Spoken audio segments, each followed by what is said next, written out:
Hitung berapa rintik hujan yang turun, jatuh berderai membasahi. Dengarkan melodi suaranya sebanyak. Oke, Bunda Lucy, sudah siap, Bunda? Siap. Oke, teman-teman, luar biasa hari ini kita sudah kedatangan pemateri yang luar biasa seperti sebelumnya. Ini series ketiga. Ya, ini materi yang cukup luar biasa hari ini akan dibahas oleh Bunda Lucy. Ini akan juga membuka wawasan kita ya, bagaimana menilai ciri-ciri atau gejala pada anak kita. Oke, selama materi ini berlangsung, diharapkan rekan-rekan nanti di mute all ya, di mute dulu dan menyimak dengan baik. Nanti juga ada sesi tanya jawab. Dan untuk yang bertanya dapat sertifikat atau enggak, sertifikat nanti akan didapatkan Anda bisa langsung download di web richinnovation.my.id. Jadi seperti biasanya yang belum masuk di web, nanti teman-teman mendaftar dulu. Nanti 3 hari dari hari ini video ini akan saya upload di sana, jadi teman-teman bisa tonton ulang. Kalau misalkan teman-teman ada yang terlambat atau yang keluar masuk, bisa tonton ulang dan bisa langsung download juga sertifikatnya di sana. Jadi untuk hari ini nggak usah menuliskan absensi dan tidak ada absensi, jadi silakan Anda mengikuti saja. Buat yang sudah masuk di Zoom ini, Anda saya bilang beruntung karena Anda bisa berinteraksi langsung, gitu ya. Jadi manfaatkan kesempatan ini baik-baik, semoga ilmunya bermanfaat. Oke, waktu dan tempat saya persilakan kepada Bunda Lucy. Bunda Lucy ini seorang yang luar biasa. Beliau, mungkin ada yang baru gabung ya, beliau adalah seorang psikolog, sudah berpraktik lebih dari 30 tahun, gitu ya. Dan memang sudah kepakarannya, dan memang beliau juga mempunyai anak berkebutuhan khusus, jadi langsung praktek ke anak sendiri, plus ke pasien-pasien sudah dari SMP beliau menangani, gitu ya. Dan beliau juga seorang master hipnoterapis juga, dan trainer untuk hipnoterapi untuk anak. Waktu dan tempat saya persilakan kepada Bunda Lucy. Silakan Bunda. Terima kasih Coach Richard. Selamat sore ayah bunda, mama papa, moms and dad, apapun panggilannya. Senang sekali sore hari ini saya bisa berjumpa kembali. Mungkin beberapa sudah ikut juga yang terapi virtual fokus yang free ya minggu ini. Kita ketemu kembali. Oke, teman-teman, kenapa saya membawakan materi ini? Karena memang peningkatan yang mungkin sangat drastis di beberapa tahun belakangan ini, dan mungkin sebenarnya sih udah dari lama, tetapi di beberapa tahun ini mungkin banyak orang tua yang gagal paham kali ya. Jadi sesi sore ini sebenarnya tidak untuk kita memberikan diagnosa, tetapi untuk panduan saja gitu. Karena banyak banget orang tua yang datang, anaknya itu dibilang telat bicara padahal autis mild. Ada juga yang mungkin dibilang autis padahal cuma telat bicara gitu ya. Dan yang saya bawakan hari ini base-nya masih DSM 4 ya, karena DSM 5 belum terlalu awam ya orang-orang. Apa bedanya? Waktu pertemuan pertama saya sudah kemukakan bedanya apa. Yang pasti sindrom Asperger yang hari ini saya cerita itu sudah tidak masuk lagi di dalam DSM 5 gitu ya, karena semuanya dikategorikan sebagai autistik. Oke, kenapa hari-hari ini banyak banget ternyata orang-orang atau anak-anak dengan berkebutuhan khusus. Kalau dulu seperti contohnya Down syndrome. Dulu waktu zaman saya pertama kali saya terlibat di dalam anak berkebutuhan khusus waktu SMP itu, Down syndrome itu diderita pada orang tua yang umurnya 40 tahunan hamil gitu ya. Maka waktu anak saya terakhir hamil anak saya, dokternya menawarkan untuk dites itu, diambil cairan vaginanya ataupun dikirim ke luar negeri gitu ya untuk dites apakah anaknya Down syndrome atau enggak gitu ya. Nah sekarang udah mulai canggih, cuman kalau misalnya kita udah hamil terus kemudian dites terus anaknya Down syndrome terus mau apa gitu kan. Saya belakangan ini belajar tentang yang namanya kinesiologi. Kinesiologi itu belajar ternyata tuh anak-anak Down syndrome ataupun anak autis atau Asperger atau anak-anak yang terkena Rett syndrome dan lain sebagainya yang saya temui banyak sekali di sekitar saya itu bukan semata-mata karena faktor genetik atau dulu karena vaksin atau karena radikal bebas gitu ya. Ternyata setelah saya pelajari itu memang dari genetik ada turun-temurun ya. Bahkan kemarin ini saya sempat ngecek anak Down syndrome, ternyata ada curse-nya ya. Apa itu curse? Curse itu kutukan. Seolah-olah kayak serem banget. Wah, kok kutukan? Emang kayak dikutuk ya? Bukan. Tetapi kutukan itu adalah hal yang diturunkan terus-menerus melalui DNA dari orang tuanya. Jadi seumpama orang tua yang ada di sini anaknya autis atau ADHD atau Asperger atau Down syndrome atau telat bicara, itu kemungkinan akan menurunkan anaknya yang seperti itu juga atau sepupunya mungkin pernah kena seperti itu.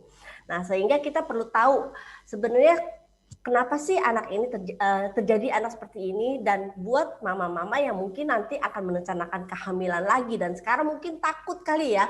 Wah, ntar takutnya anak saya begini lagi gitu. Gak perlu takut karena ketakutan itu yang akan mencengkram diri kita sehingga memiliki anak seperti itu lagi nanti gitu ya. Bahkan ada beberapa keluarga yang saya tanganin itu kakak adiknya lagi itu semuanya anak berkebutuhan khusus dan itu semuanya Down syndrome gitu. Dari ketakutan dia memiliki Down syndrome karena anak yang pertama itu Down syndrome gitu. Jadi nggak perlu takut, kita harus berjuang untuk anak-anak kita karena apa yang kita lakukan sekarang akan menentukan apa yang terjadi pada anak-anak kita di masa yang mendatang. Oke, saya akan mulai dengan izin share slide. Ya, mungkin di sini mama-mama, papa-papa udah tahu ya tentang diagnosa anaknya. Ya, saya tidak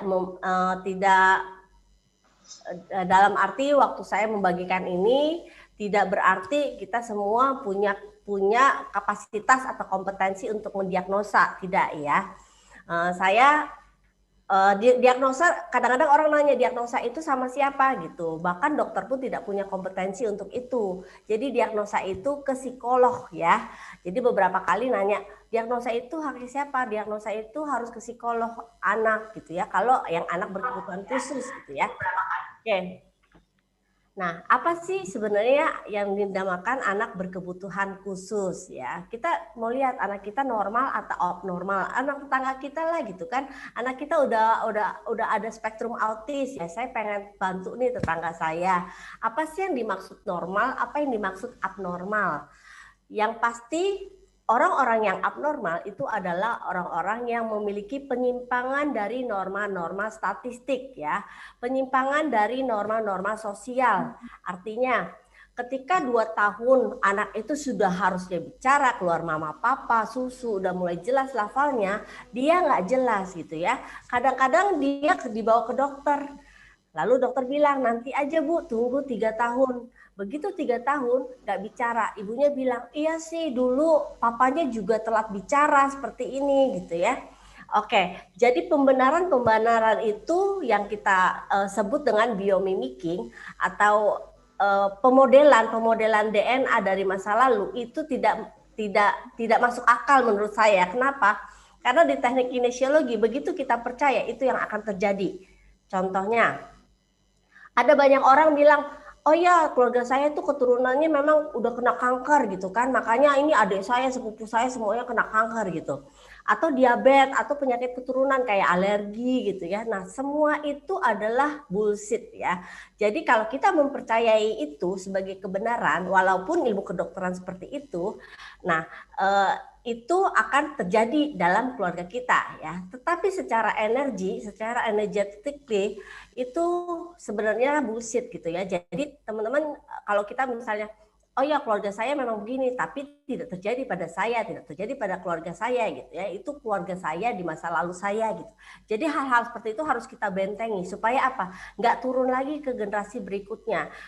Sehingga nanti ketika anak kita punya anak lagi, anak cucu kita nggak akan lagi ngalamin seperti apa yang kita alami atau anak kita alami ya.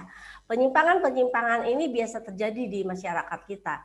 Tapi bagaimana kita menyikapi atau membantu mereka untuk menghadapi penyimpangannya itu. Dulu banyak orang berpikir bahwa oh anak autis itu nggak punya masalah gitu ya dengan konsep dirinya, karena mereka cuek, karena mereka nggak ngerti, mereka berinteraksinya kurang gitu ya, mereka ya kalau misalnya kayak begitu kan mereka paling nggak terima gitu ya, maksudnya nggak peduli sama yang kayak begitu-begitu. Tapi ternyata setelah saya mengambil beberapa sampel gambar, beberapa sampel tulisan dan berkomunikasi dengan mereka, ternyata mereka itu punya loh konsep diri, sehingga ketika ada orang yang ngebully, mereka justru lebih peka dibanding orang-orang normal pada umumnya gitu ya. Nah, kemudian apalagi ketidakmampuan untuk adaptasi, tingkah laku yang sangat mengganggu ya. Jadi misalnya ada anak yang lari-lari di kelas, kemudian coel temennya, nyubit temennya, ngeganggu, mukul temennya gitu ya. Itu sudah penyimpangan ya. Jadi anak berkebutuhan khusus itu memang anak yang memang punya kebutuhan khusus. Bukan hanya autis, bukan hanya ADHD, Asperger atau Down syndrome, bukan sama sekali. Bahkan ketika kita baca DSM lebih lanjut lagi, ya diagnostik statistik manual yang buku Primbonya lah ya istilahnya. Nah itu di situ ada gangguan kecemasan. Jadi kalau misalnya ada anak yang ketakutan petir gitu ya, dan itu ketakutannya intens, itu sudah termasuk abnormal ya, penyimpangan. Ya. Kemudian kalau misalnya ada satu orang yang trauma, begitu traumanya sampai dia terganggu tidurnya, dia nggak mau makan, dia sampai mood swing ya, terganggu emosinya. Nah itu abnormal, berarti itu berkebutuhan khusus ya, itu nggak normal gitu ya. Tetapi sindromnya, spektrumnya berbeda. Yang hari ini saya bahas memang spektrum untuk anak-anak yang berkebutuhan khusus ya. Oke. Apa yang dimaksud dengan ABK? Ya, biasanya kita singkatnya dengan ABK. ABK itu adalah anak-anak yang memiliki keterbatasan ya. Maka kalau dibilang anak aku ABK berarti anakku memiliki keterbatasan yang ada ciri-cirinya gitu ya. Nah, ciri-ciri ini nanti akan muncul di 3 atau lebih tempat berbeda, maka bisa dikategorikan anak itu seperti itu ya. Jadi misalnya yang paling sederhana lah, anak saya overaktif tapi anak saya mungkin nggak hiperaktif ya. Banyak orang yang nggak bisa kategoriin itu. Kalau saya gampang aja, begitu anaknya dipegang, kekuatannya itu kekuatan anak atau kekuatan yang lebih besar daripada anak itu gitu. Jadi misalnya anak saya hiperaktif, tapi kok kalau misalnya main games bisa diem ya gitu. Itu bukan manual, bukan acuan gitu. Jadi nanti ada acuan-acuannya yang kita bisa tahu. Oh anak ini sebenarnya hiperaktif, bukan overaktif atau superaktif gitu ya. Nah, kemudian ABK itu adalah adanya delay ya, delay, speech delay atau emotional delay gitu ya, perilakunya juga delay, atau perilaku atau abnormalitas ada yang tidak muncul di usianya atau menyimpang gitu ya. Nah, kemudian ketika kita berpacu pada aspek tumbuh kembang anak, dia itu tidak berkembang pada usianya gitu ya. Jadi misalnya 5 tahun tapi belum bisa ngomong, atau 6 tahun kok tulisannya terbalik-terbalik, 7 tahun kok ngomong bisa aja dia gitu ya. Nah itu apa gitu ya. Nah kita harus telusuri apa itu sebenarnya, kenapa si anak ini. Nah hari ini mungkin buat mama-mama yang atau papa yang sudah tahu anak yang berkebutuhan khusus, mungkin hari ini saya ingin mengajak ya, sesi terakhir itu untuk kita sama-sama melakukan noticing buat diri sendiri gitu ya. Tapi buat teman-teman yang belum tahu anaknya berkebutuhan khusus, mungkin hari ini adalah hari yang tepat untuk teman-teman tahu, oh anak saya harus dibawa ke ahlinya dan dikasih pertolongan gitu ya.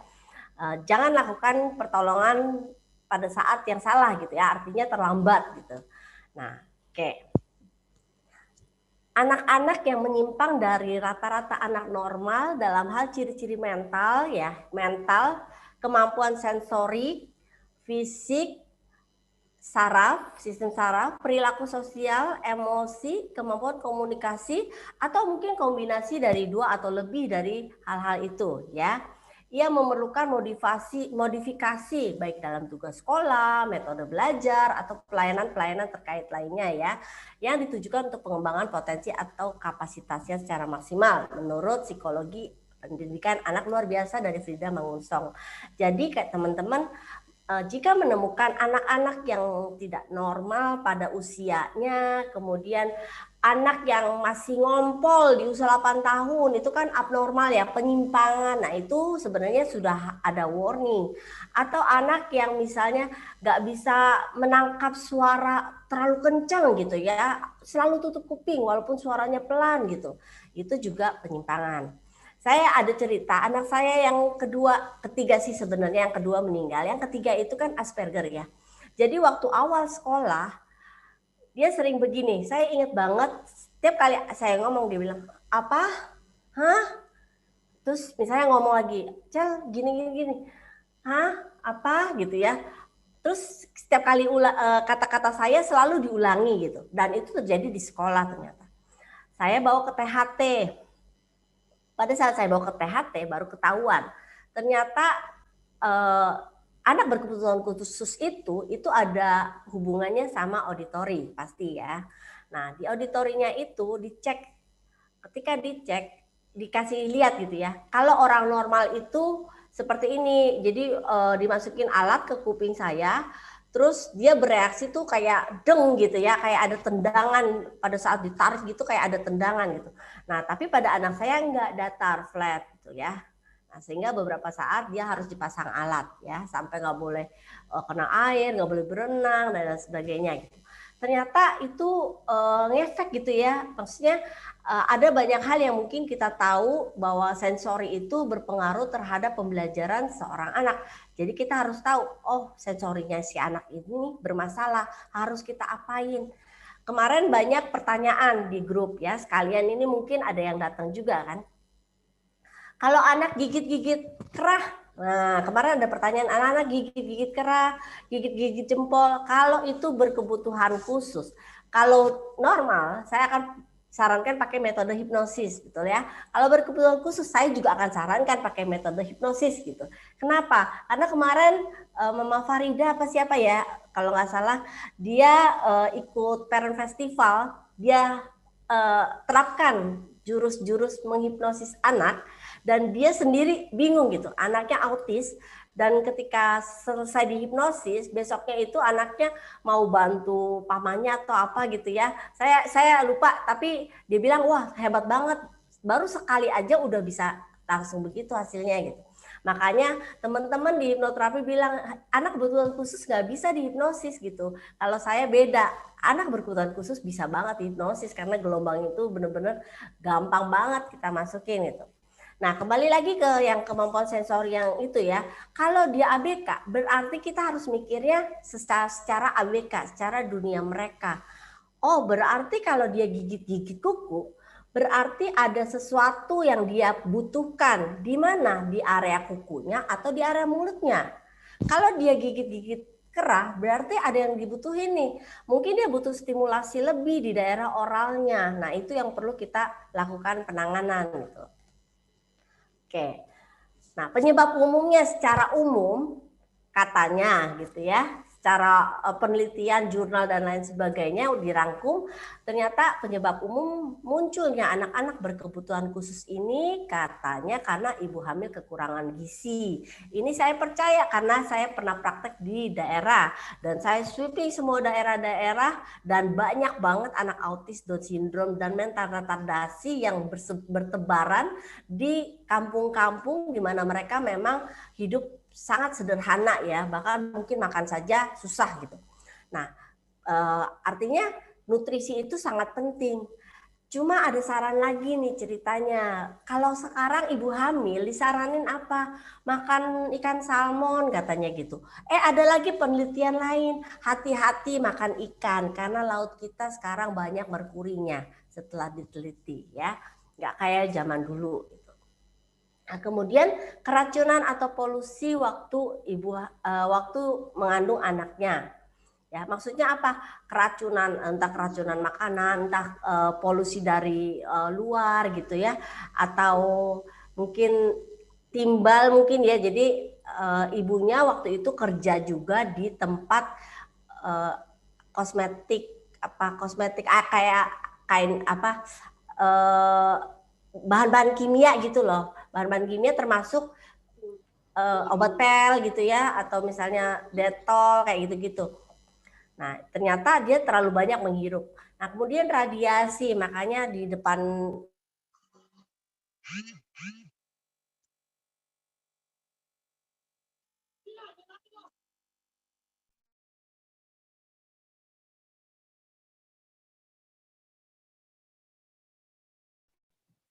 Bunda Lucy ke mood, sorry.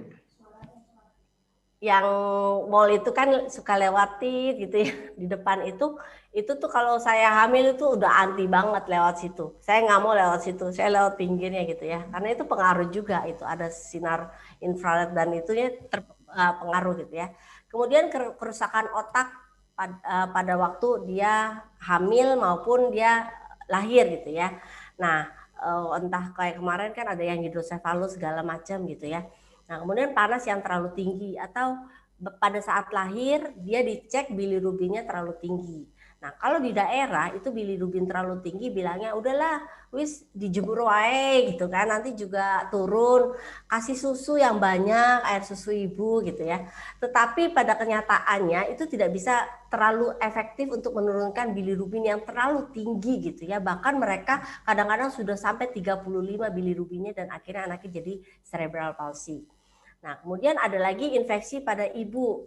Nah, apa maksudnya? Ya, ini sama seperti kayak dulu kan banyak orang yang kena TORS gitu ya. Kalau anak saya dulu saya hamil kena rubella, kena CMV gitu. Cytomegalovirus itu penularan lewat air ASI katanya, kelenjar ASI yang dari dalamnya gitu. Nah, itu perlu ditreatment tuh. Biasanya 3 bulan pertama kehamilan, sekarang udah lebih canggih untuk melakukan treatment. Maka saya selalu sarankan sebelum hamil itu tolong cek supaya semuanya bersih. Ya walaupun kita nggak memastikan juga setelah dia mengandung terus dapat virus dari tokso atau apa, kita nggak bisa menjamin gitu ya. Tapi paling tidak ada antisipasi untuk si ibu itu melakukan pengetesan gitu ya. Kemudian ada gangguan fisiologis. Nah, kalau gangguan fisiologis memang sudah terdeteksi sejak dari dalam kandungan sebenarnya, tetapi dokter-dokter yang bisa mengecek itu biasanya fetomaternal ya. Jadi dokter kandungan SPOG yang fetomaternal memang dipersiapkan untuk mendeteksi cacat bawaan pada bayi sejak dari dalam kandungan. Jadi ketika anak itu lahir, sebenarnya anak Down syndrome itu udah langsung ketahuan ya, karena mukanya itu bentuknya berbeda, mongol ya. Kemudian ada faktor genetik atau faktor keturunan. Nah, ini yang sebenarnya ada di semua penyakit gangguan jiwa itu pasti ada faktor keturunan atau genetik. Maka di kinesiologi itu kita belajar bagaimana caranya supaya faktor keturunan itu tidak lagi menurunkan genetik atau hal-hal yang buruk ke generasi berikutnya.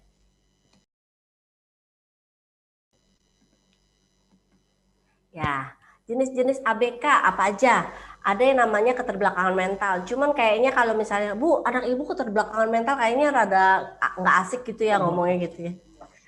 Atau mental retardasi. Kemudian ada yang namanya gangguan pendengaran, gangguan penglihatan, gangguan emosi.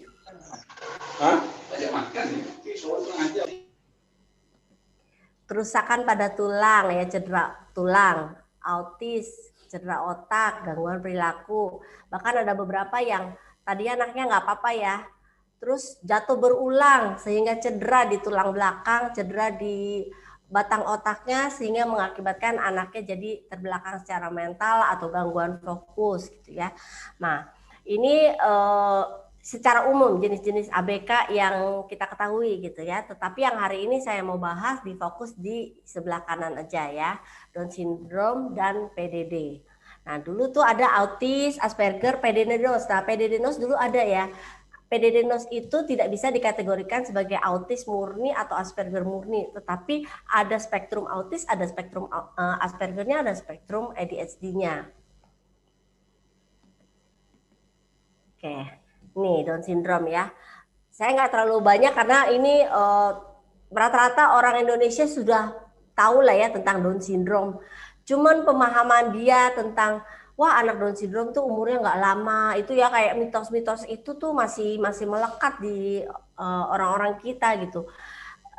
saya pernah menangani anak Down syndrome umurnya 30 tahun, itu satu kelompok kayak mereka buat komunitas gitu.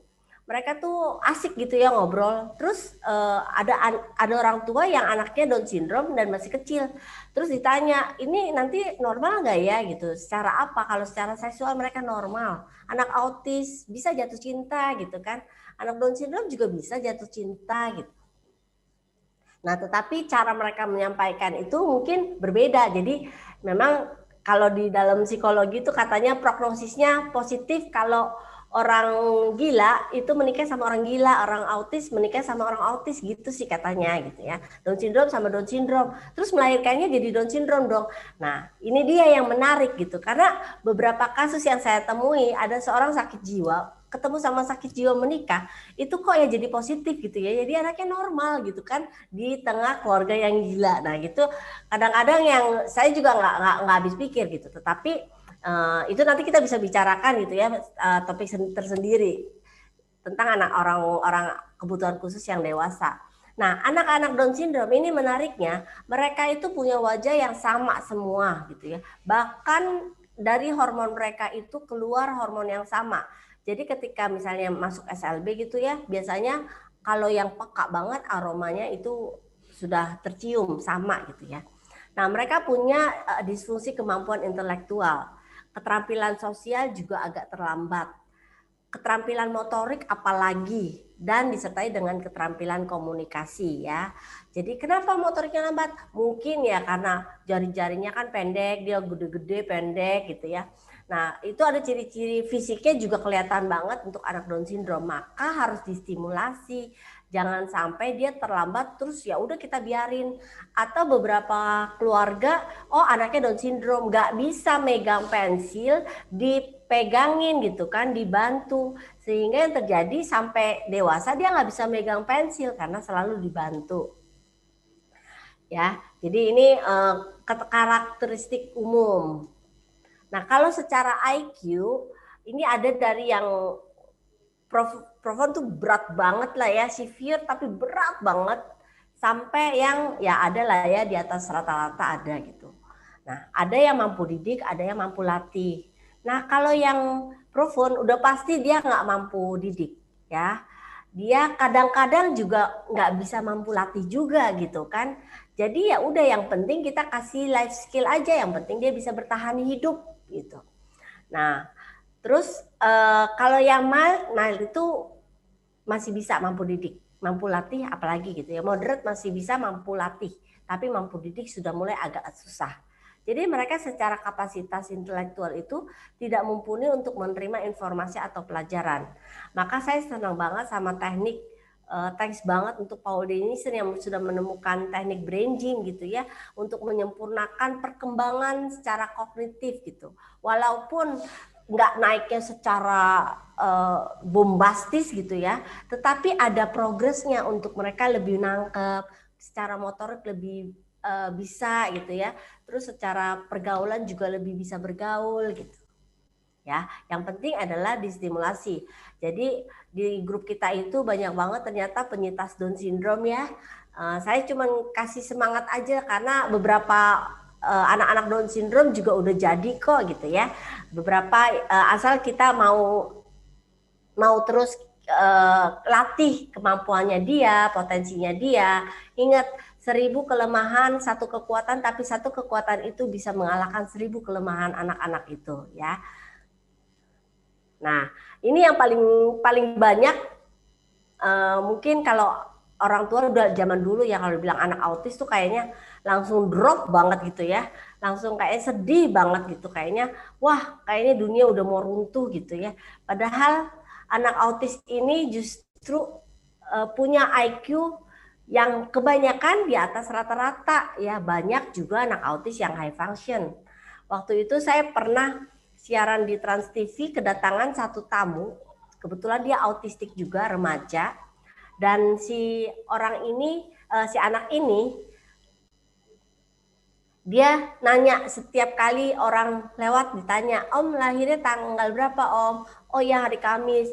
Om lahirnya tanggal berapa Om? Oh ya hari Rabu gitu. Semua orang ditanya gitu. ternyata dia punya spesifikasi menghafalkan kalender 1 abad, gitu ya. Nah, itu kadang-kadang kita nggak ngerti ya, tapi ketika kita tahu oh autis ya, kita tahu potensinya, kita legitkan potensinya gitu ya.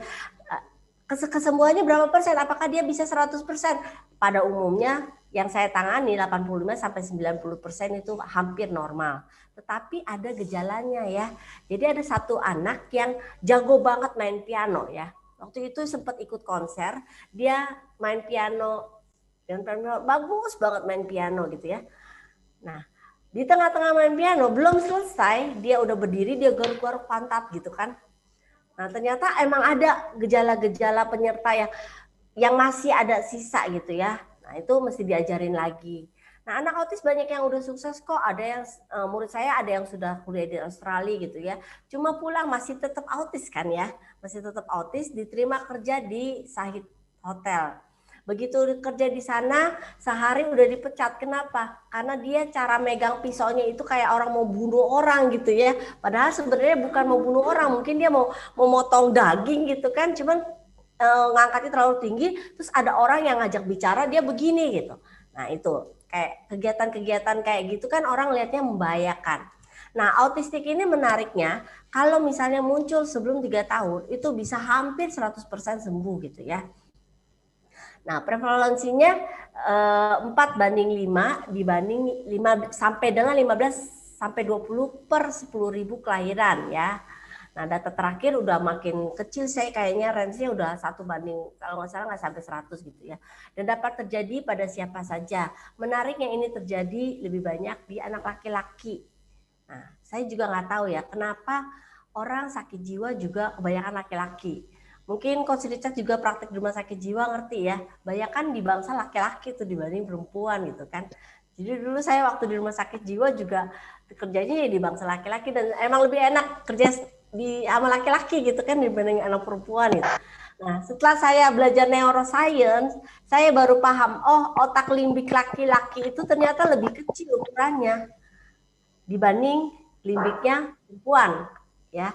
Sehingga kalau laki-laki itu nggak terlalu lebih gampang kena stres, rentan stresnya itu nggak terlalu setinggi anak perempuan gitu. Jadi kalau misalnya kena stres dikit udah mulai pusing kepala lah ya. Makanya anak laki-laki itu nggak bisa multitasking, anak perempuan lebih bisa gitu. Nah seperti itu deh. Nah, dan dulu ada mitos katanya karena pola asuh nggak pernah diajak ngobrol. Terus karena ekonomi keluarga nggak orang susah kali jadinya autis anaknya gitu ya. Ternyata nggak ada masalah kayak gitu. Orang tua yang saya tangani SMA itu semua dokter gigi. Itu sepupu-sepupunya semua kena autis gitu ya. Dan itu menarik buat saya gitu. Kenapa? Setelah saya lihat ternyata anak autis ini bisa kita lihat loh dari 6 bulan. Asal kita tahu ciri-cirinya. Maka kita harus tahu nih, 3 gangguan besar dari anak autis. Yang pertama hubungan sosial, yang kedua komunikasi, yang ketiga adanya kekakuan berpikir. Ya, kalau kekakuan berpikir mungkin rigiditas yaitu mungkin nggak kelihatan waktu bayi, ya.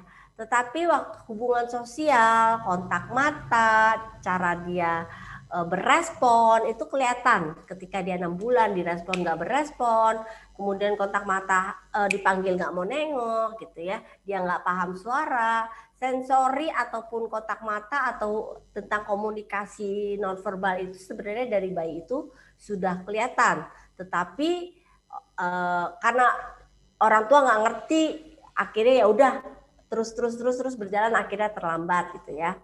Nah, ada lagi gangguan penyerta dari anak autis. Maksudnya gangguan penyerta ada anak autis, kemudian ada gangguan penyertanya anak autis yang ADHD yang gangguan hiperaktivitas dan attention deficit gitu ya. Ada hiperaktif tapi ada gangguan penyertanya SID misalnya sensory dysfunction gitu ya. Ada anak autis yang gangguan penyertanya gangguan perilaku atau gangguan emosi ya. Nah, ciri-cirinya yang sosial komunikasi, Ya, anak-anak autis itu pasti mengalami gangguan komunikasi. Umumnya mereka terlambat bicara atau tidak bisa bicara, atau bicaranya pakai bahasa-bahasa gestur, atau bicaranya pakai bahasa isyarat, atau pakai bahasa planet yang lebih umum ya. Jadi bahasa planet itu nggak ada, ibaratnya dia masuk di dalam dunianya dia ada di dalam sebuah bola, dia ngomong sendiri, kemudian orang lain tuh di luarnya nggak ngerti bahasanya dia. Nah itu. Kemudian mereka biasanya menggunakan bahasa yang berulang-berulang gitu ya, stereotip ataupun ekolali gitu. Kemudian mereka nggak ngerti makna sebuah pembicaraan ya. Ketika dia mau sesuatu, dia narik tangan orang dewasa. Dia senang membeok, ekolali. Misalnya, nama kamu siapa? Namamu siapa gitu ya. Nama kamu siapa? Kamu siapa? Nama kamu siapa? Kamu siapa gitu ya. Nah, itu ekolali. Jadi membeok atau mengulangi kata-kata kita. Nah, banyak anak-anak autis itu yang memakai alat bantu ketika dia memiliki gangguan komunikasi, yaitu yang namanya PECS. PECS itu adalah picture exchange ya. Jadi ada sebuah papan atau kartu-kartu yang dimana sebagai pengganti dia bahasa verbalnya gitu ya, ditukarkan sebagai kartu supaya kalau misalnya dia bilang saya mau ke toilet, ada gambar saya, ada gambar panah ada gambar toilet misalnya gitu. Nah, tetapi ini juga setelah dipraktekkan ke beberapa orang, ternyata orang-orang yang menggunakan ini ketagihan dan keterusan akhirnya nggak mau lepas dari PEC, sehingga akibatnya adalah nggak mau bicara gitu ya. Jadi hati-hati dengan penggunaan alat bantu. Kemudian gangguan sosial ya. Gangguan sosial pasti tidak mau bermain dengan teman sebayanya, asik sendiri, nggak mau timbal balik, nggak mau berbagi minat sama orang lain. Kemudian ekspresi wajahnya juga standar, jadi kayak misalnya ada kurikulumnya itu untuk mengajarkan dia ekspresi kan. Bagaimana orang tersenyum gitu kan. Dia cuma bagaimana orang marah gitu. Terus dia nggak tahu kan. Nah, kita harus contohkan. Anak autis itu kekuatannya nanti diimitasi. Makanya setiap kali kita ngomong dia ekolali, karena anak autis itu kita ajar basicnya itu adalah imitasi. Contoh, tirukan gitu ya. Tirukan gitu. Nah, nanti dia nirukan. Nah, saya dulu nggak ngerti kenapa kurikulum anak autis itu instruksinya harus tirukan. Kalau dia nggak sesuai, kita langsung kasih punishment. Tidak gitu ya. Kalau dia bagus ngelakuinnya, kita reward. Ye, pintar. Siapa pintar gitu ya. Nah, ternyata di otak kita itu ada yang namanya neuron cermin. Jadi secara neuroscience itu sudah terbukti bahwa otak kita neuron cerminnya bagus gitu ya. Jadi ketika kita melihat orang lain, kita gampang banget memodelnya. Jadi make sense kalau misalnya ada anak autis, kita nggak ajarin pun, misalnya kita ajarin terus dia nggak bisa, besoknya dia bisa ngelakuin. Ternyata dia bisa ngelihat pakai neuron cerminnya dari ekor matanya gitu ya. Nah, ketika misalnya tirukan gitu kan, dia banyak menirukan, akhirnya secara neuron cermin dia akan mampu banyak menerima informasi. Jadi kalimat-kalimat pakai flashcard ya. Buah apa ini? Apa ini? Sebutkan pulpen gitu ya misalnya. Terus dia nggak mau sebutkan pulpen, tidak gitu. Pulpen ya. Ini di terapi perilaku yang mungkin banyak tempat terapi melakukan, tetapi mungkin nggak diajarin sama orang tua. Saya banyak mengajarkan ke orang tua supaya orang tua ngerti sebenarnya dikasih apa sih di tempat terapi gitu ya. Banyak orang tua yang anak autis nggak ngerti dikasih apa di tempat terapi. Dan banyak banget juga laporan-laporan yang nggak bagus sama saya. Dan banyak tempat terapi yang juga sudah ditutup gitu ya. Nah, kemudian apa lagi? Nah ini nih, rigid ya. Karena dia dilatih untuk imitasi, jadi dia yang melakukan yang itu aja dan itu intens banget gitu. Suatu saat ada seorang anak diajarin di tempat terapi itu cara menggunting gitu ya, gunting gitu ya. Ada lagi yang robek. Begitu dia masuk ke sekolah, semua kertas dirobek sama digunting sama dia gitu. Nah gurunya marah kan, tidak gitu kan. apa yang kamu lakukan gitu kan. Gurunya juga nggak ngerti kalau ini anak autis gitu. Setelah ditelusuri, dia nanya sama mamanya, oh iya soalnya kemarin baru aja dia dikasih kemampuan, keterampilan untuk gunting sama merobek kertas gitu. Nah gurunya baru paham gitu. Maka kita harus tahu apa sih yang dilakukan si anak dan backgroundnya tuh kenapa dia melakukan itu. Oh ternyata dia baru diajari gitu ya. Nah perilakunya dia sangat terbatas. Dan kadang-kadang kalau misalnya dia minat sama sesuatu, dia akan minat sama itu aja gitu ya. Maka kalau dulu ciri-cirinya anak autis itu adalah dia senang sekali sama yang namanya kipas angin, senang sekali sama yang namanya roda berputar. Dan kalau ngelihat itu bisa intens gitu, diliatin terus dimainin gitu. Dan itu bisa berhari-hari. Dan saya baru lihat juga ada yang namanya autistic schizophren gitu. Di rumah sakit jiwa ada autistic schizophren. Selama 6 bulan saya praktek di situ, selama itu juga si autis schizophren itu melakukan hal yang sama berulang kali gitu. Itu yang namanya rigid gitu ya. Kemudian ada gerakan stereotype ya, stereotipik dan berulang. Seperti apa misalnya? Ya, ini ciri-ciri anak autis, dikit-dikit gini gitu. Dikit-dikit gini. Kalau enggak gini-gini gitu. Kalau enggak gini-gini ya. Kalau enggak rocking badannya. Preokupasi pada bagian-bagian dari benda. Jadi benar-benar sama benda tuh kayak intens banget gitu ya. Kalau dia udah pegang satu dan dia menikmati sekali gitu, emosinya udah main gitu, wah dimainin terus gitu ya. Nah itu. Secara emosi, nah ini sering marah-marah tanpa kejelasan. Ini kayak kadang-kadang suruh belajar, wah tantrum dulu, nangis, kadang-kadang ketawa-tawa gitu ya. Nah, nggak bisa dilarang pastinya. Terus keinginannya juga nggak bisa kalau mau sesuatu ya itu gitu. Ada tekniknya sebenarnya gitu kan. Ternyata anak-anak seperti ini juga bisa dilakukan coaching kok, bisa dilakukan penanganan terhadap emosinya gitu. Kemudian kadang-kadang dia self stimulasi. Nah, yang kemarin itu banyak pertanyaan, kenapa sih anak saya kok suka mukul-mukul badannya sendiri gitu ya. Itu namanya self stimulasi. Termasuk ini gigit-gigit kerah itu self stimulasi ya. Perilakunya maladaptif ya. Dia menyakiti diri sendiri enggak?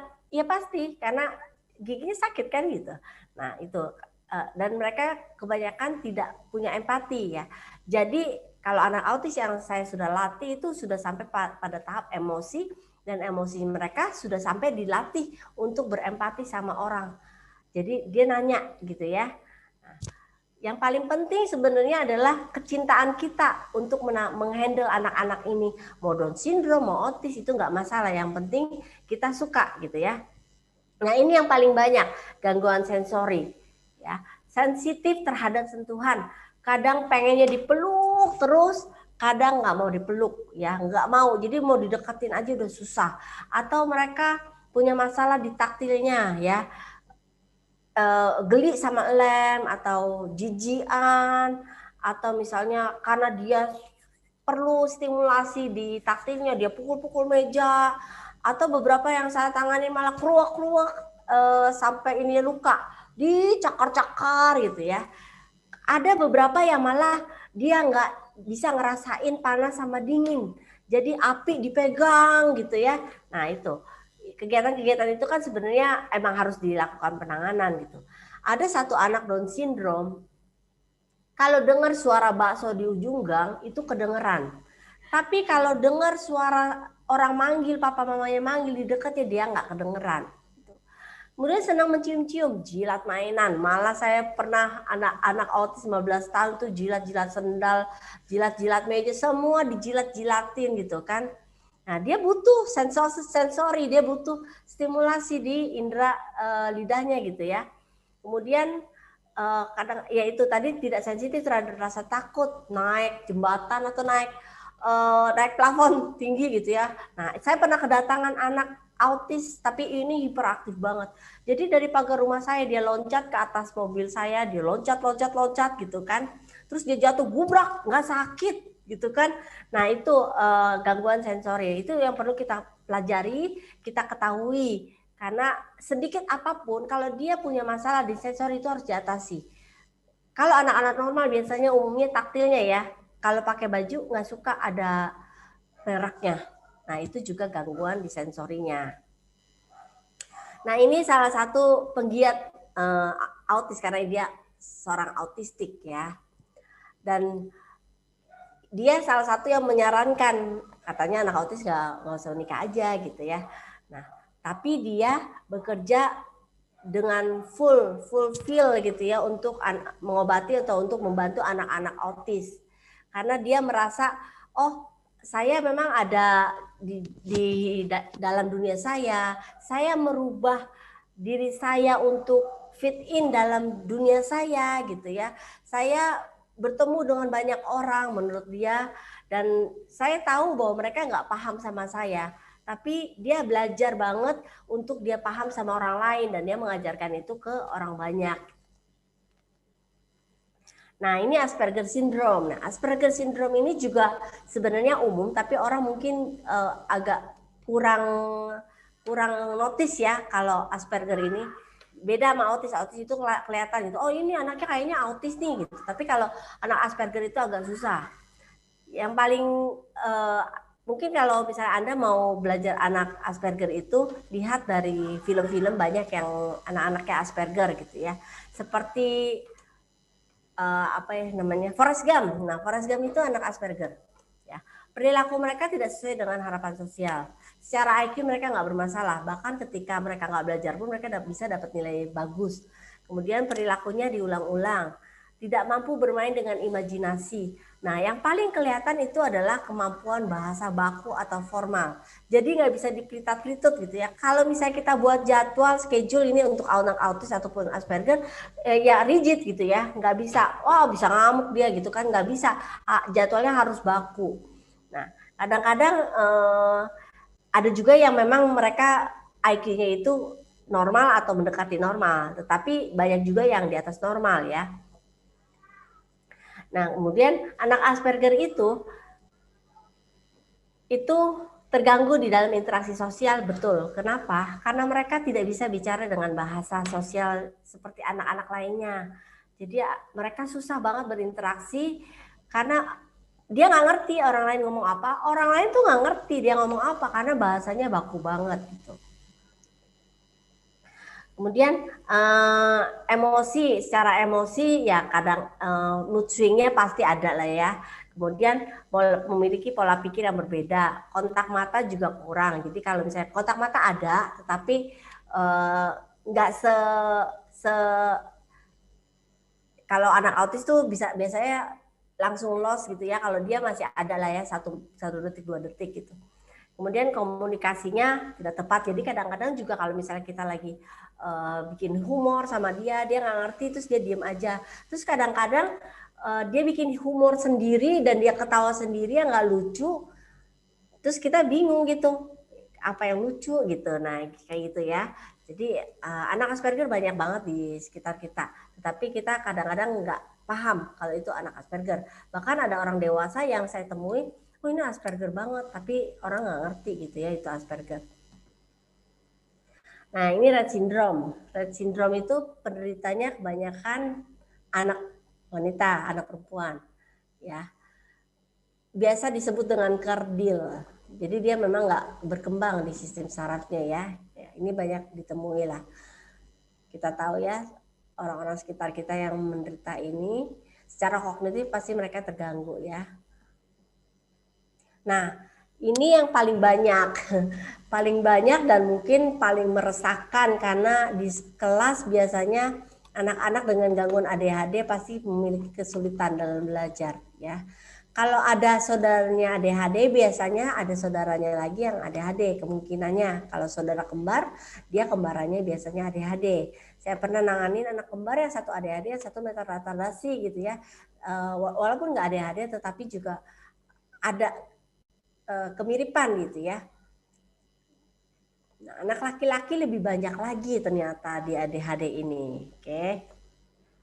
Nah ini teman-teman ciri-ciri yang menonjol itu ada 3, inattention, hyperactivity, sama impulsif ya. Jadi kalau ada 3 jenis ini dan tiga tempat berbeda itu dia menunjukkan hal yang sama, mungkin dia akan terkena ADHD, bukan superaktif. Kalau superaktif itu biasa misalnya di rumah, wah aktif banget gitu kan, di luar terus diem meneng gitu kan, itu kayak istilahnya apa, jago kandang gitu ya. Kalau jago kandang tuh kayak begitu.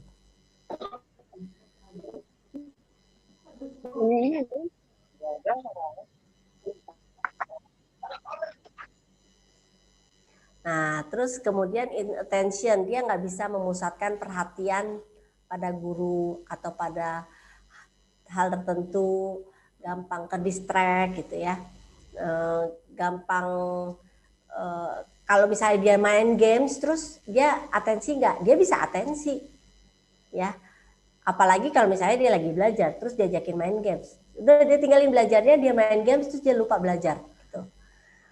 Gampang banget ke distract-nya gitu. Attention span-nya pendek sekali anak ADHD. Tetapi anak ADHD ini kalau saya pelajari di dalam kelas, mereka itu terlahir sebagai pemimpin kebanyakan ya. Jadi karena terlahir sebagai pemimpin, jadi saya memanipulasi mereka untuk memimpin kelas. Saya kasih aja tanggung jawab buat ngapus papan tulis, buat mimpin doa gitu kan, buat mimpin nyanyi sama teman-temannya. Kadang-kadang saya kasih dia alat musik buat nyanyi gitu. Yang penting dia bisa terorganisir gitu ya energinya, sehingga dia bisa fokus. Nah kemudian hyperactivity nanti teman-teman kalau misalnya punya anak ADHD gitu ya, kita peluk dari belakang ataupun misalnya kita pegang, dia lepasnya itu bisa lepas tidak sesuai dengan energinya anak kecil, jadi kenceng banget ya lepasannya ini, tenaganya itu kenceng banget, kuat banget gitu. Dan dia lari kemana-mana. Tetapi ternyata anak hyperactivity itu nggak mesti yang harus lari kemana-mana. Itu yang karena kadang-kadang ada yang mild, ada yang moderate, ada yang severe gitu. Yang severe banget yang mau kemana-mana. Begitu Steven mana? Itu Bu di atas lemari gitu ya. Nah nggak mesti kayak begitu. Bisa juga yang tiba-tiba hilang, terus tiba-tiba ada di mana gitu ya. Tiba-tiba di atas tangga, terus nggak berapa lama dia datang lagi. Nah kebanyakan mereka itu bosen sama satu kegiatan, jadi gampang banget, cepet banget pindah kegiatan. Nah, hyperactivity ditandai dengan cepat bosan. Jadi kalau misalnya dia sudah bosan, dia akan lari kemana-mana, terus dia ngerjain yang lain, dia lari lagi. Kalau belum menemuin hal yang menarik, dia terus akan seperti itu.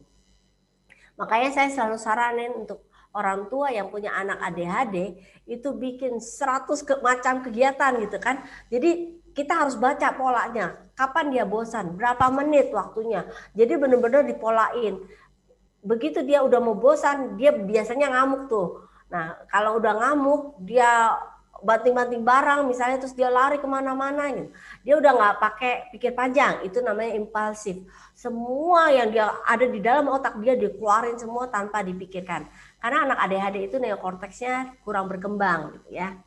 Nah, gangguan penyertanya apa? Gangguan perilaku dan emosi, sudah pasti gitu ya. Ada conduct disordernya, ada antisosial, perilakunya ada yang bermasalah juga, tapi jangan khawatir. Anak ADHD itu banyak yang menjadi tokoh-tokoh ternama kok gitu ya. Nah ini ciri-ciri anak ADHD. Ya. Intuitif, gigi, spontan, kreatif, pemaaf, risk taker, energik. Ya ini ciri-cirinya ini kita bisa manipulasi, kita bisa kemas, kita bisa bungkus menjadi sebuah potensi dia yang orang lain nggak miliki. Ya, anak ADHD biasanya multitasking, karena dia nggak fokus, semuanya bisa dikerjain. Nah, makanya anak ADHD harus diarahin supaya dia bisa lebih fokus gitu kan. Ini sebenarnya lagi ngomongin saya juga sih. Gitu ya. Jadi ini semua ada di saya gitu. Jadi gimana caranya supaya saya bisa mengontrol ini gitu kan, supaya fokusnya banyak gitu kan, tapi semuanya nggak jadi gitu. Nah itu saya kadang-kadang harus berjim dulu, gimana caranya supaya saya bisa menyelesaikan satu demi satu kerjaan saya gitu ya. Bisa nggak tidur? Iya bisa nggak tidur, saya bisa sampai jam 3 jam 4 nggak tidur gitu kan, terus tidur 2 jam kemudian udah dibangunin sama Miss Indri gitu kan, karena harus ada terapi gitu. Nah Jadi saya benar-benar harus mengelola. Gimana caranya? Ya harus bergerak. Gimana caranya bergerak? Nah, saya lakukan brain gym. Brain gym itu untuk mengaktifasi otak saya, untuk saya seimbang supaya saya tahu yang mana saya harus fokusin. Gitu. Ya, itu ADHD. Nah, ada lagi gangguan belajar nih yang banyak mungkin ya. Ini gangguan belajar bisa jadi gangguan penyerta, bisa jadi gangguan yang single gitu ya. Gangguan belajar ini adalah kemampuan belajar yang spesifik dalam konteks intelijensi normal dan adanya kesempatan belajar tetapi dia defisiensi, tidak punya kekurangan. Nah, umumnya 3. Ada yang namanya diskalkulia atau gangguan matematika ya. Kalau hari ini diajarin 1 tambah 2 sama dengan 3 gitu ya. Besoknya 1 tambah 2 sama dengan 5. 1 tambah 2 sama dengan 8 gitu semau-maunya. Karena bukan dia nggak bisa atau keisengan semata. Tapi memang dia nggak ngerti tentang konsep matematika. Tuh. Kemudian yang kedua gangguan menulis atau disgrafia. Nah gangguan menulis ini biasa jadi penyerta gangguan anak-anak Down syndrome. Ya, mereka menulis susah mengeja, nggak kenal konsep, nggak kenal bentuk tulisan atau bentuk huruf, kebingungan membentuk kalimat atau paragraf, gitu ya. Nah, kemudian ada lagi yang umum adalah disleksia atau gangguan membaca ya. Tulisannya terbalik-balik, kadang dia nggak ngerti kanan kiri, kosakatanya juga nggak terlalu banyak, terus huruf-huruf yang agak-agak sama gitu kadang-kadang suka terbalik gitu. Nah ini contohnya ya gangguan matematika sama gangguan yang motorik ya. Nah ini beberapa anak-anak Down syndrome itu mengalami yang motorik seperti ini ya, gangguan menulis. Nah, kalau gangguan disleksia kayak apa? Nah ini, jadi memang ngebacanya tuh kayak bukan karena min atau silinder ya, tapi emang double-double. Jadi walaupun saya pakai kacamata, saya bisa nulis, ngelihat tulisan itu memang dempet-dempetan dan double-double. Siapa yang bisa baca? Anak siapa yang bisa baca tulisan dengan model seperti ini? Pasti akan susah kan gitu. Tapi orang tua nggak ngerti. Terus kadang-kadang harus dibimbing, dipakein panduan gitu ya, pakai jari atau pulpen gitu kan satu-satu. Tetap aja loncat-loncat, tetap aja ada huruf yang ketinggalan. Ya, nah karena memang begitu. Nah kayak gini, tulisannya terbalik-balik, kadang muter-muter, kadang loncat-loncat, ya begitu. Kemarin ada beberapa yang virtual terapi fokus, udah saya ajarin nih teknik-teknik gimana supaya lebih fokus. Nah itu dikerjain. Ketika dikerjain nanti itu bisa tulisannya bisa langsung tegak loh. Itu serius karena saya ngalamin itu gitu. Ya, nah terus ada lagi gangguan komunikasi yang biasa orang bilang speech delay gitu ya. Speech delay itu sama autis mirip, sama autis ringan. Bedanya kalau speech delay dia kontak matanya ada. Terus nggak ada gerakan-gerakan kayak flapping gitu, nggak ada. Dia murni gangguan komunikasi. Memang susah dalam pemahaman dan penggunaan dalam bahasa gitu ya. Bisa karena kurang stimulasi dari bayi, bisa. Bisa juga karena gangguan neurologi, bisa juga ya. Maka harus diperiksa apakah karena kurang stimulasi atau karena gangguan neurologi atau karena memang di rahangnya kurang terlatih di oral motornya. Ya, ada gangguan bahasa ekspresif. Ekspresif itu, mah mau makan, itu ekspresif, tapi dia nggak keluar tuh. Nah ini reseptif nih. Narik tangan mamanya. Itu reseptif. Dia nggak ngerti gitu ya. Ada juga makan, makan, gitu ya. Itu juga gangguan tapi bahasa campuran. Ada yang fonologis. Misalnya dia ngomong-ngomong bisa tapi dia balon jadi baon gitu ya. Ada huruf-huruf tertentu yang dia nggak bisa baca. Atau gagap juga termasuk gangguan komunikasi ya. Gagap itu banyak kan ditendang baru dia ngomong gitu kan. Nah itu. Nah teman-teman itu sekilas dari gangguan-gangguan yang selama ini ketemu di sekitar kita gitu ya. Nah, apa yang harus kita lakukan? Nah, ini dukungan-dukungan perilaku positif untuk anak-anak special need. Yang pasti jalanin inklusi. ada pertanyaan di tempatnya dia nggak ada inklusi, adanya SLB gitu ya. Ya sebaiknya sih memang di sekolah yang reguler jika memang dia tidak yang parah banget gitu ya. Karena kita lihat juga kondisi dari sekolahnya itu, kondisi gurunya apakah dia mumpuni untuk mengajar. Kalau mumpuni ya nggak apa-apa gitu ya. Kemudian mengembangkan kemampuan dan menentukan nasib sendiri itu penting banget. Kemudian mengembangkan dan menggunakan kompetensi pribadi, kejujuran sosial, dan kemampuan akademis. Maka kalau anak yang autisnya berat banget, itu goals-nya itu mesti jelas ya. Kalau misalnya pada saat Anda melakukan terapi ke tempat lain atau sekolah itu goals-nya mesti jelas gitu. Walaupun dia dinaikin kelas, tapi dia kelas 5 terus dia belum bisa baca tulis, tapi harus kelihatan goal-nya gitu kan. Goal-nya apa nih gitu. Goal-nya emang di dalam pelajaran akademisi atau memang kita mau bangun mulai dari basicnya dulu. Nah, terlibat dalam pelajaran, kemudian si anak itu juga diikut sertakan keterlibatan ketika misalnya ada bakti sosial di sekolah atau di rumah ada kerja bakti atau ada yuk kita benar-benar aja rumah beres-beres rumah gitu ya, diajak dan terlibat secara aktif ya. Jangan oh kita tahu nih anak kita handicap, kita tahu nih anak kita disability dan nggak mampu ya, defisiensi, tapi terus udah gitu ya udahlah kalau kita pahami, nggak, no, itu no way sama sekali gitu ya. Saya belajar dari satu guru saya, dia katakan bagaimana jika perbedaan itu hanya perbedaan, nggak ada yang benar, nggak ada yang salah, nggak ada yang namanya anak berkebutuhan khusus, yang ada adalah hanya berbeda gitu ya. Ketika kita memandang oke berbeda, tetapi kita tidak memperlakukan dia sebagai hal yang berbeda. Nggak ada yang salah dalam hidup mereka, nggak ada yang benar dalam hidup mereka. Yang ada bagaimana kita melakukan treatment dan menggandeng dia untuk kita bisa sama-sama mendukung dia mencapai potensi tertingginya, gitu ya. Dan jangan lupa kalau memang berat banget, ikut terapi yang sesuai.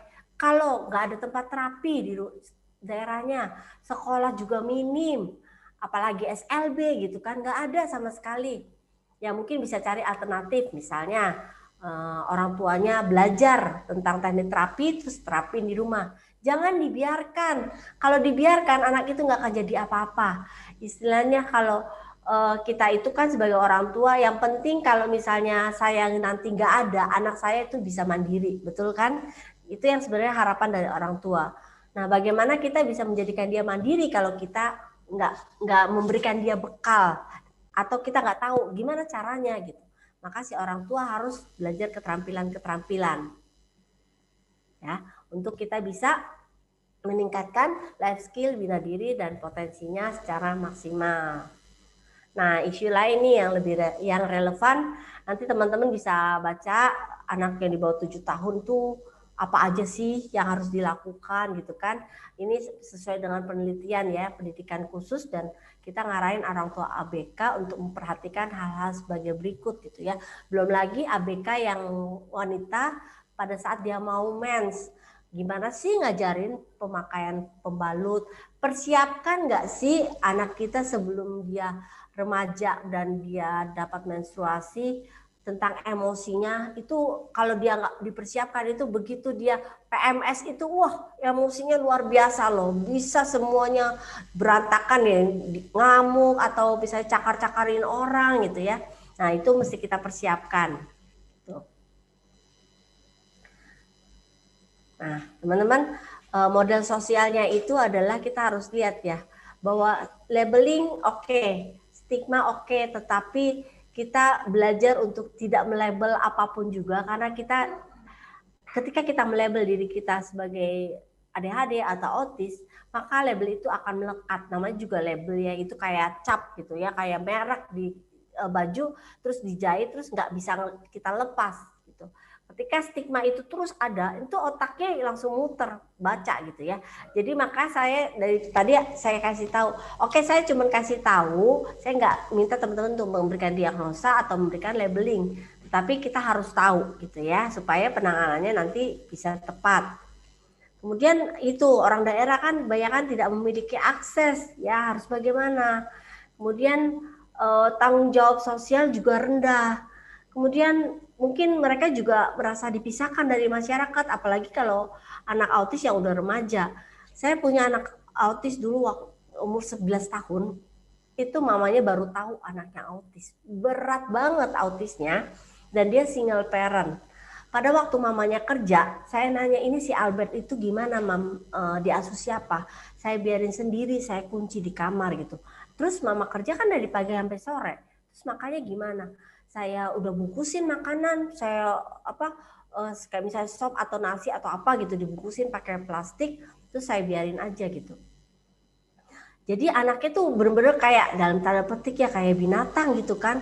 Nah itu yang kita harus tahu gitu. Gimana sih caranya supaya oke, kita single parent, kita harus bertahan hidup dan kita harus menjaga anak kita. Bagaimana kita membagi semuanya itu dengan lebih maksimal gitu ya. Nah, tidak ada pendidikan yang tepat, betul. Karena pendidikan yang tepat cuman ada di rumah. Jadi mama-mama lebih baik, kalau saya sih orang tua belajar sendiri tekniknya, nanti anaknya diterapi sama orang tuanya gitu kan. Jadi orang tua yang ngerti. Ketika anak tantrum kan nggak harus ngubungin terapis. Ini gimana nih anak saya tantrum gitu ya. Tapi dia bisa punya skill atau keterampilan untuk nanganin anaknya sendiri di rumah. Karena terbatas guru yang terampil. Jangankan di daerah, di Jakarta aja, untuk cari guru yang benar-benar terampil itu susah banget gitu ya. Jarang banget gitu ya yang benar-benar terampil banget. Kalau anak kayak begini, wah langsung dia punya 1000 jurus untuk nanganin anak gitu. Jarang gitu. Maka kita benar-benar harus mempertimbangkan untuk belajar sendiri. Ya banyak lingkungan sebagai sumber masalah tuh banyak. Ya, jadi intinya itu adalah ketika kita mengajarkan anak atau menstimulasi anak, kita sedang membentuk saraf-saraf di dalam otak anak untuk meningkatkan minat belajar atau memorinya, supaya ketika kita membangun sesuatu, termasuk tadi yang kemampuan imitasi, bahkan kemampuan megang bola gitu ya, atau menguatkan motorik, itu sebenarnya lagi membangun jalur-jalur saraf yang baru di dalam otaknya si anak.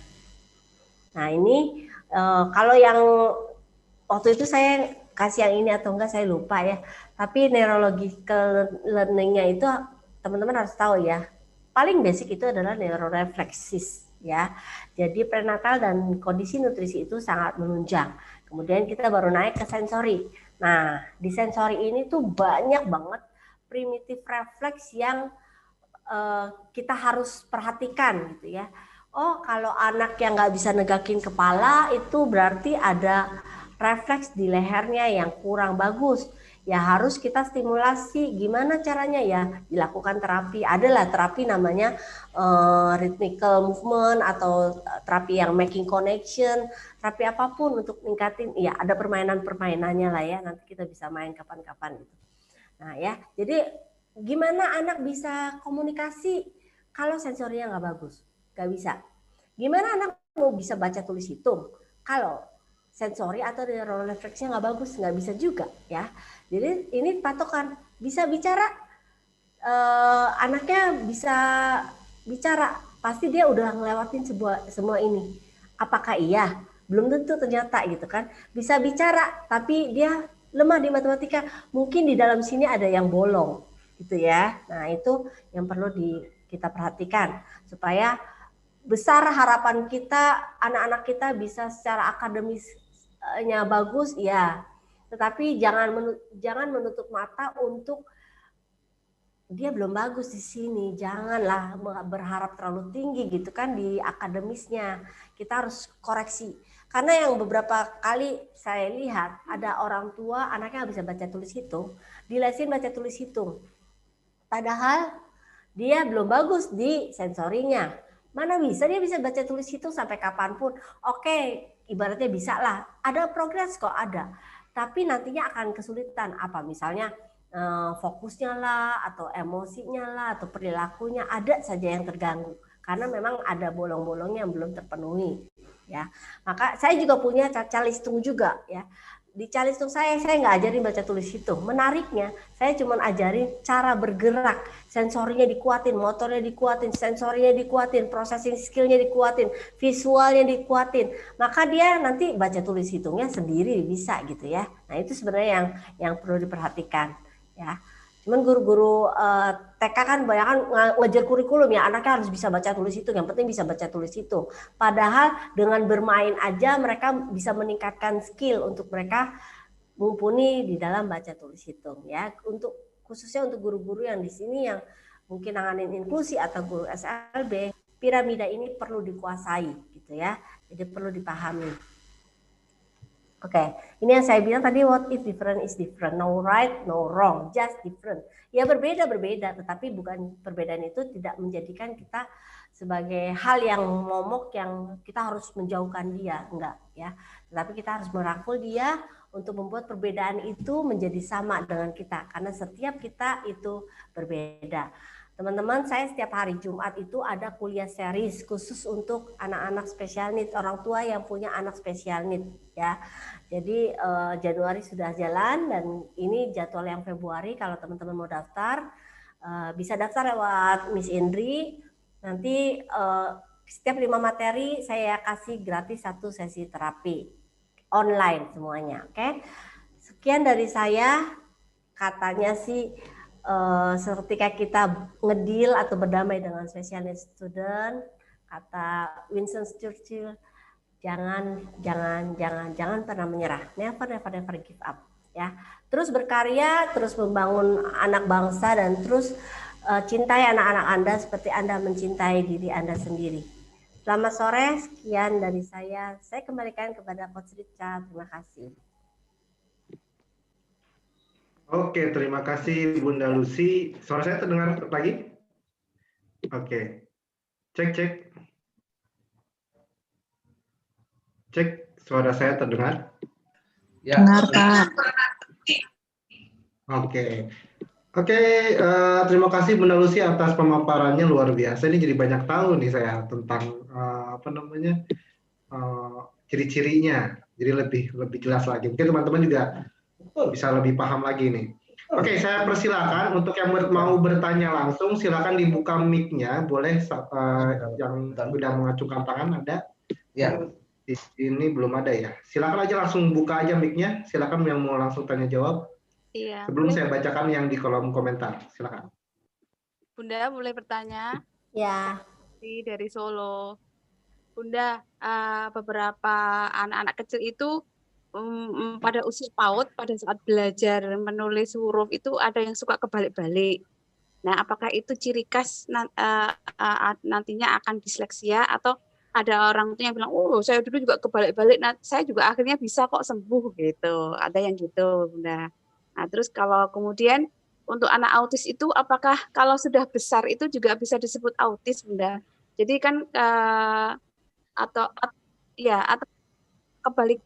Jadi misalnya ADHD tapi tidak ADHD seperti apa, pendiam gitu, Bunda. Jadi ada beberapa indikasi dari psikolog itu kok katanya autis tapi kok hiperaktif gitu ya. Katanya udah besar tapi kok masih autis gitu ya, Bunda. Jadi kita mengenalnya. Kemudian kemarin saya ikut dengan Bunda tentang brain gym. Nah, kalau untuk anak hiperaktif itu kok susah ya untuk dia bisa mengerjakan brain gym ini karena hiperaktif gitu, Bunda. Jadi bagaimana caranya, Bunda? Matur nuwun, terima kasih. Iya. Oke. Pertanyaannya 3 ya berarti ya. Nah, yang kedua dulu lebih gampang jawabnya. Yang kedua itu anak autis, kalau kecil autis sampai dewasa pasti dibilangnya autis, tapi autis dewasa. Kalau yang kecilnya anak autis. Kalau dewasa, orang dewasa dengan ASD biasanya. Jadi tentu dibilang autis. Cuman kan tadi saya bilang, ngapain ngasih label atau stigma, ya udahlah ya gitu. Nggak penting juga. Nah, terus pertanyaan yang pertama tentang disleksia. Nah, untuk anak-anak TK belum bisa dikategorikan sebagai disleksia. Jangan dulu, karena mereka baru memulai untuk latihan menulis.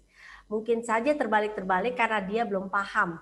Jadi ingat ya, waktu saya belajar kasih tahu pembelajaran tentang brain gym bahwa otak itu menangkap dalam bentuk gambar. Jadi begitu kita mengajar anak, itu yang bekerja itu otak kanan dulu. Begitu otak kanan sudah matang, baru dia akan menerjemahkan ke dalam otak kiri. Jadi kalau yang suka terbalik-terbalik itu berarti kan korpus kolosumnya yang kurang terintegrasi. Nah, mungkin juga bisa distimulasi dengan gerakan silang itu untuk yang suka terbalik-terbalik itu dari TK, sehingga nanti mencegah untuk yang sehingga nggak terbalik gitu ya. Dengan PES itu bisa latihan. Nah, terus untuk anak hiperaktif nggak bisa, bukannya nggak bisa, cuman memang butuh teknik khusus. Jadi kayak misalnya gerakan silang gitu kan, gerakan silangnya sambil lari-lari nggak masalah gitu. Terus sambil dipegang-pegang sedikit gitu, terus udah gitu lepas lagi nggak masalah. Yang penting kita sama dia tuh bukan kayak anjing sama kucingnya kejar-kejaran gitu ya. Nah, ada tekniknya sih sebenarnya. Jadi anak hiperaktif itu kan senang lari-lari. Kalau dulu saya nemuin teknik ini sama teman saya belum belajar NLP. Ternyata setelah belajar NLP tahu yang namanya matching mirroring. Setelah belajar neuroscience tahu yang namanya mirror neuron. Padahal dulu waktu kuliah saya sama teman saya tuh kerjanya ngejerin anak autis gitu kan, ngejerin, nggak berapa lama tuh bisa diem dia gitu. Ternyata teknik ini mempan juga. Begitu dia ngelakuin sesuatu kita ikutin sampai akhirnya dia diem terus dia ngeliat kita gitu. Mungkin perlu teknik aja kali, Bu. Oke, luar biasa. Makasih sekali Bu udah mencerahkan. Ya, sampai merinding saya. Luar biasa, Bu Rahayu. Terima kasih. Ini tadi ada yang bertanya Bu Saprina ya tadi yang acungkan tangan. Boleh dibuka dulu mic-nya, silakan kalau mau bertanya Bu Saprina tadi ya. Udah hilang lagi nih. Oke, kalau gitu saya bacakan yang dari komentar deh. Ini sih. Oke, Terima kasih. Ya, silakan. Saya mau nanya ini untuk umur anak yang 5 tahun itu normalnya apa yang harus bisanya ya biar kita tahu bedanya nanti apakah ini memang anak kita memang udah normal atau gimana. Terima kasih Bunda ya. Ini lagi jaga anak, izin off video.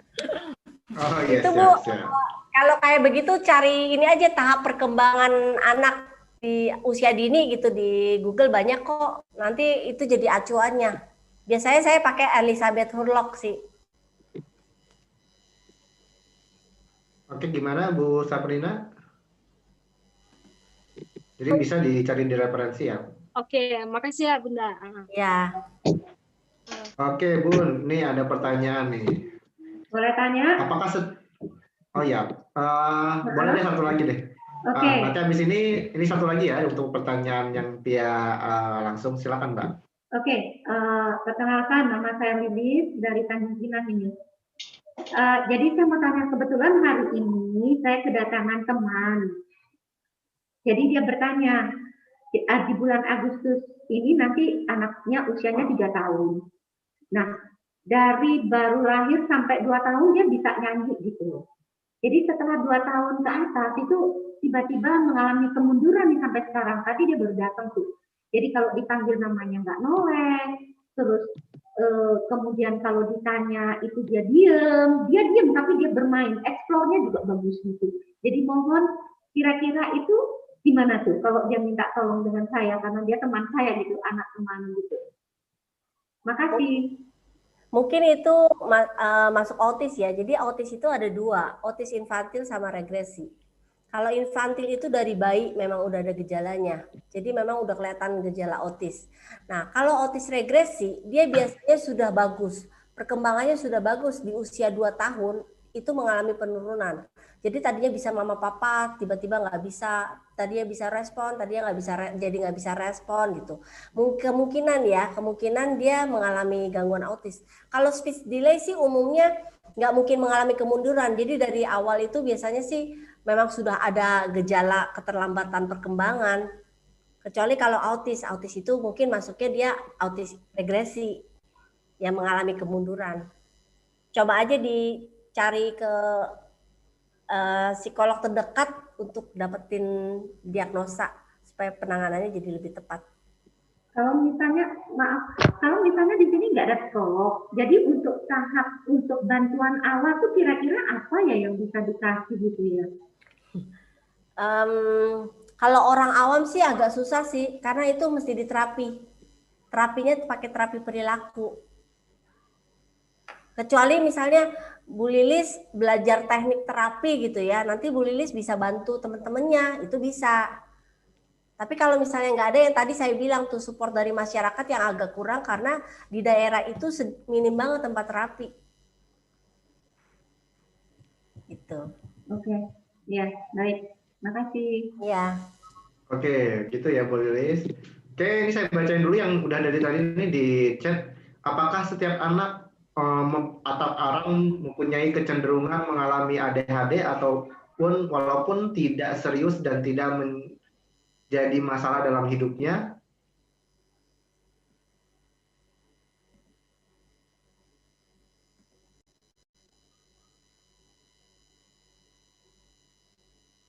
Mati ya? Halo? Melek ya? Iya. Halo? Halo? Suara saya kedengeran? Oh, suara Coach Richard yang hilang ya? Cek, cek. Oh, kirain aku yang hilang. Sorry, pertanyaannya Suara Coach Richard yang hilang Coach Richard. Semuanya saya dengar. Iya. Oke. Apakah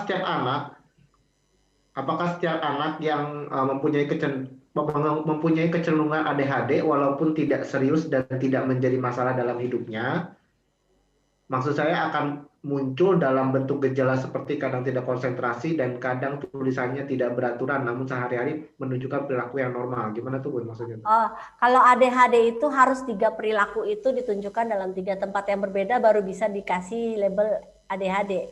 Tapi kalau nggak bisa dibilang apakah kecenderungannya anak ADHD atau enggak. Kalau ADHD ya ADHD gitu, nggak ada kecenderungan ADHD atau misalnya ADHD tapi nggak serius gitu ya, nggak ada. Kalaupun ADHD mild ada gitu ya. Nah kalau misalnya dia gangguan fokus, mungkin dia nggak pakai H, dia ADD, Attention Deficit Disorder. Hanya gangguan pemusatan perhatian gitu. Ditandai dengan gangguan penyerta, yaitu misalnya gangguan belajar misalnya gangguan motoriknya atau diskalkulia atau disleksia gitu. Tapi belum tentu ADHD, bisa juga enggak sih. Makanya Oke, jangan ini menjawab juga nih pertanyaan kedua nih. Apa? Apakah ADHD dan ADD itu berbeda? Jika berbeda, apa bedanya Bun? Tadi kayaknya udah sempat dibahas sedikit. Nggak pakai H. Nggak pakai H. Jadi kalau ADHD hanya apa tadi Bun? Hiperaktif. Kalau ADD ya cuman kayak gangguan fokus, nggak bisa konsentrasi gitu, tapi masih bisa diem. Oke. Apakah autis bisa sembuh total? Kalau ya ini pengalaman saya ya, kalau yang lain nggak tahu. Kalau pengalaman saya, murid saya udah banyak yang kerja, sekitar 85% sih. Udah balik normal. Jadi lebih ke arah pulih dan produktif ya Bun ya? Iya, iya. Tapi udah kontak mata udah bagus, terus secara life skill juga udah bagus, ngomongnya juga udah lebih bagus, akademis juga udah bagus. Ya sebenarnya lebih ke label aja ya, walaupun autis sebenarnya banyak hal yang bisa dikembangkan. Iya. Oke, jika anak menyakiti diri sendiri, misal memukul kepala, hal apa yang bisa dilakukan orang tua untuk mencegah hal tersebut? Ini ABK bukan? Ini soalnya jawabannya beda. Bu Sri Dwi Retnowati, boleh kalau mau dibuka silakan Bu Sri. Iya, mohon maaf, ini anaknya masih usia sekitar 2 tahun.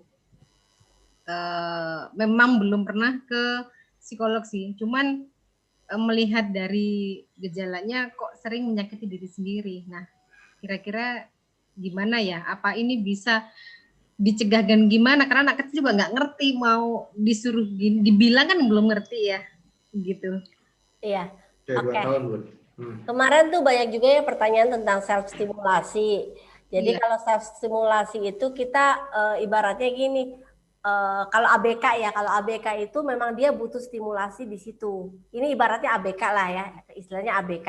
Kalau dia ABK, dia mukul-mukul kepala, itu ada 2 kemungkinan. Yang pertama bisa jadi kepalanya jamuran, ada jamuran. Jadi dulu lucu, saya punya murid umur 3,5 tahun, itu suka mukul-mukulin kepala sama jeduk-jedukin kepala ke tembok. Nah, itu yang saya lakukan, saya koprol. Tahu koprol nggak? Oh iya. Saya koprol ya. Nah ternyata emang dilihat ada jamurnya di ini. Jadi dia kayak gatel, cuman dia nggak bisa ngomong gatel, jadi dia pukul-pukulin kepalanya. Nah jadi saya koprol, itu salah satu untuk stimulasi kepala. Nah kalau misalnya enggak, mungkin juga misalnya bukan ABK gitu ya, kepalanya gatel ya, sini mami garukin gitu. Jadi kayak dialihin gitu.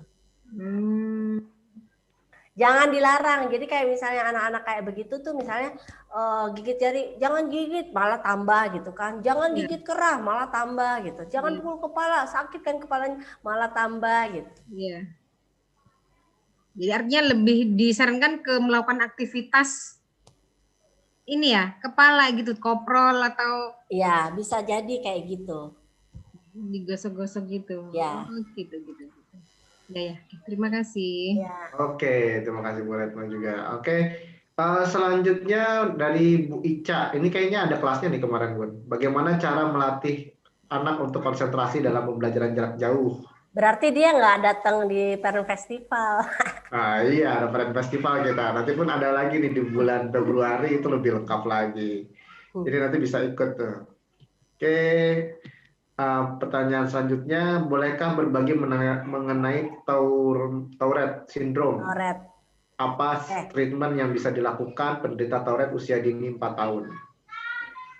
Tourette itu biasanya gangguan neurologis. Jadi kalau teman-teman yang nggak tahu Tourette ya, Tourette itu mirip sama tics. Kalau tics itu gini nih.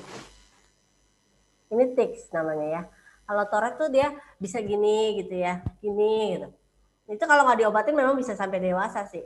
Nah itu kadang kalau misalnya di sininya sudah dia tadinya awalnya begini, itu bisa sampai kakinya gitu tiba-tiba gini, nggak berapa lama gini gitu, kayak kejut-kejut gitu. Nah itu gangguan neurologis sih. Cuman kalau dari saya biasanya saya terapi, saya bantu pakai akupuntur, saya pijet juga gitu. Terus ya brain gym juga membantu kok. Jadi untuk koordinasi buat kanan kirinya sebaiknya sih dikonsultasikan juga ke dokter neurolog sih. Oke, good. Oke, selanjutnya bagaimana mengajarkan anak baca tulis kepada Down syndrome umur 9 tahun? Baca tulis. Oke. Kalau baca tulis itu ingat ya, piramida paling terakhir. Jadi apakah basicnya dia udah kuat untuk dia bisa baca tulis atau belum? Kalau belum harus dikuatin dulu. Ya misalnya dia udah kenal huruf belum? Kalau belum kenal huruf berarti kita kenalin dulu hurufnya. Ya. Terus apakah masalahnya dia di konsep atau di penangkapan dia terhadap huruf? Misalnya kayak bentuk A itu kan bisa bentuknya kayak mungkin apel, mungkin apa gitu ya. Nah itu masuk nggak di otaknya dia kalau A itu tulisannya kayak apel, jadi apel. Kemarin ada juga yang susah, dia tahu bentuk huruf B, U, K, U, tapi dia nggak tahu kalau B, U, K, U itu dirangkai jadi buku. Jadi saya saranin pakai flashcard. Flashcardnya gambar buku, di bawahnya tulisan buku. Gambar kuda, di bawahnya tulisan kuda. Jadi buku, kuda gitu. Jadi lama-lama dia menangkap, oh buku itu ini tuh buku. Jadi kalau tulisan BUKU itu asosiasinya sama gambar buku gitu. Itu mesti dicek, banyak hal yang dicek sih tentang baca tulis itu sebelumnya tuh bolongnya di mana aja gitu, baru bisa dikasih solusi di situ. Oke, terima kasih Bun. Ini 5 menit terakhir nih Bun. Ada pertanyaan, bekal untuk ABK apa nih Bun? Remaja.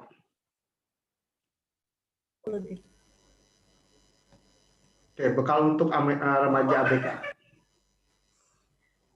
Oke,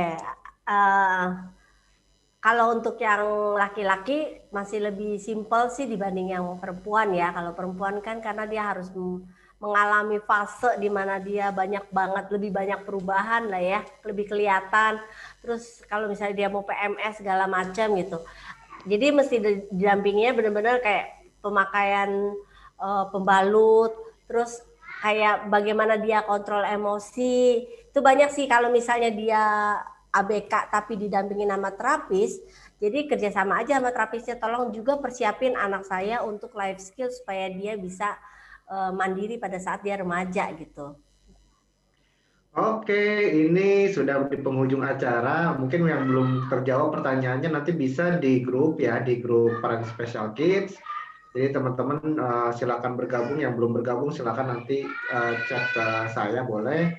Gitu untuk terakhir ada kata-kata penutup dari Bunda mungkin atau ada agenda terdekat yang bisa di-share, silakan Bu. Kalimat terakhir saya ini yang terakhir.